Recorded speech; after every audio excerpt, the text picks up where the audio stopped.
Hey, Stuffy. Hey, Steve. Is Toby Benson around? He's in the laundry room on the computer. How's he coping? We haven't really talked since Jack left. I wouldn't know. He hasn't spoken to me for almost a week. Should I say something to him, you think? Let him know I'm here if he needs to talk? I don't know if he's ready to talk yet. Maybe the best thing is to give him his space. I'll just go say hi. Hey, Toby Benson. How you holding up? Do you want to walk away or do you want your head broke? Maybe the best thing is to give him his space. So how's Willameana? Good. She's in town, actually. I'm meeting her for dinner a bit later. And then? Then I guess we'll go hang out at her hotel for a bit. Boom chicka boom! Yes. How are things with you two? As far as, you know. Are you asking me about my sex life? Yes. Please don't ask me about my sex life. That was delicious. How was yours? Oh, very good. It was very good.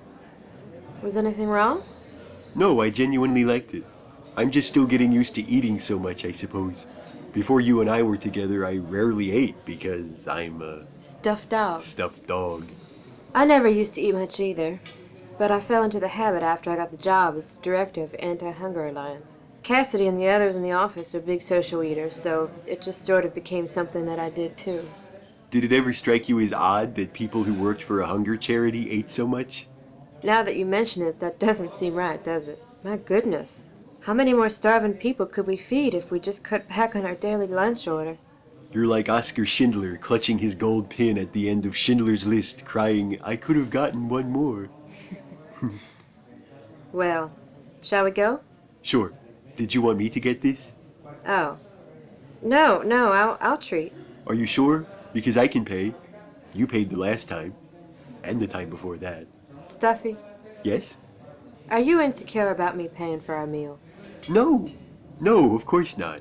Because there's no reason to be. It's perfectly all right for me to pay, or for you to pay, for either of us to pay whenever we're willing and able.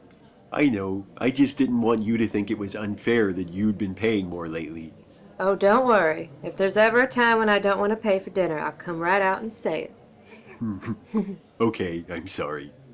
While we're on the subject, well, after a fashion, there's something I've been meaning to bring up with you. All right. Do you ever worry that sometimes your social activism, particularly when you stand up for the rights of women, is a little paternalistic? Paternalistic? Oh, I don't think you mean any harm. I don't think you even realize how you come across sometimes, but, well, take that business a while back when we were at your apartment talking to your friend who said he was running for president. Jack McPherson. Yes, how could I forget? Remember how you pushed him to make wage equality a priority should he be elected? Yes. Well, I didn't say anything at the time, but it came off the slightest bit patronizing. It did? Oh, dear. Like I said, I know you didn't mean it that way, and I'm grateful you care so much about women's issues, and that you're so eager to advocate for them. But I couldn't help but feel like maybe the reason you brought up the specific issue of the wage gap when you did was because I was there. Do you think I only spoke up about the wage gap to impress you? The thought did cross my mind, but Because I've brought it up before, when you weren't around, lots of times. I'm sure you have. I'm always going on and on about some social justice topic or another. Really, I'm insufferable. I'm sure you are, darling. I'm not trying to say that the only reason you brought up that issue that day was to impress me. I know you care about those things. Believe me, your social consciousness is one of the things about you that I find most attractive.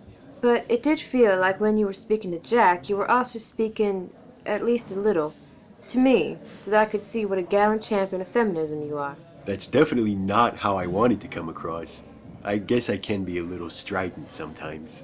So can we all. In college, I once hijacked nearly an entire American poetry class because someone tried to argue that Emma Lazarus was a better poet than Emily Dickinson. That seems justified, though. I love the new Colossus as much as the next person, but come on. I am in total agreement. Do you enjoy Dickinson? Of course. Do you have a favorite? The brain is wider than the sky. Oh, yes. You might be a keeper. As long as I cool it with the well-intentioned paternalism. Yes. Cut that out. I will. I'll never talk about social justice again. Good. See that you don't. I won't. I mean, I will. see that I don't. Do you want to get out of here? Yes, hurry up and pay the check so we can go.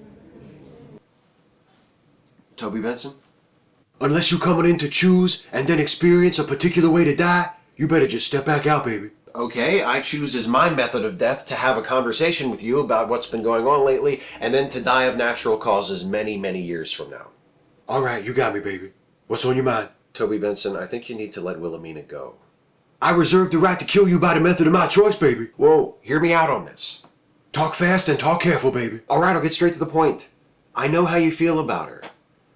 A long time ago, before I was with Ashley, I was in a relationship with someone who I loved very much.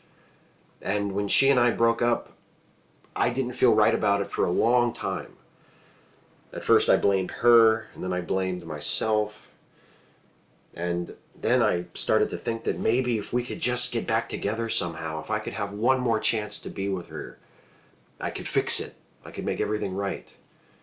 But eventually I realized that that was the worst thing I could ever do.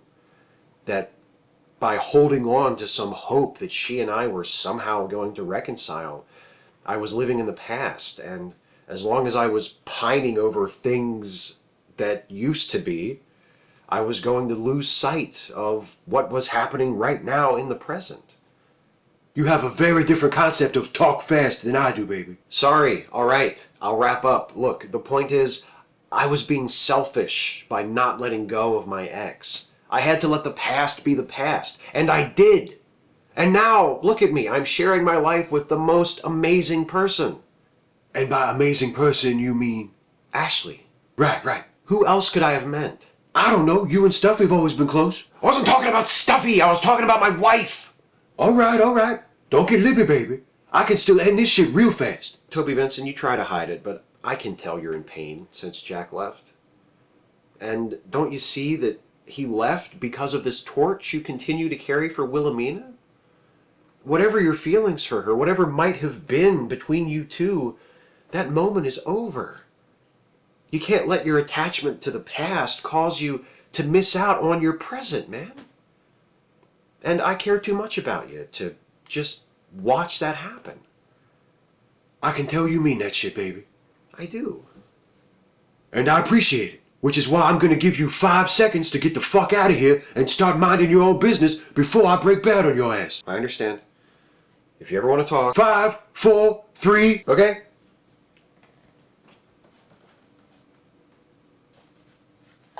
Can I just hop on the computer to check my email real quick? Check your email on your tablet, baby. Right?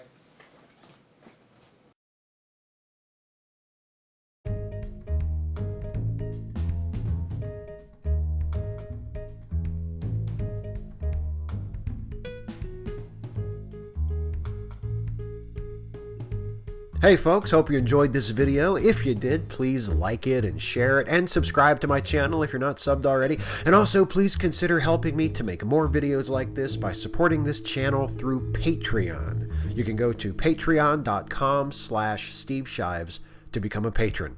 Thanks for watching. See you next time.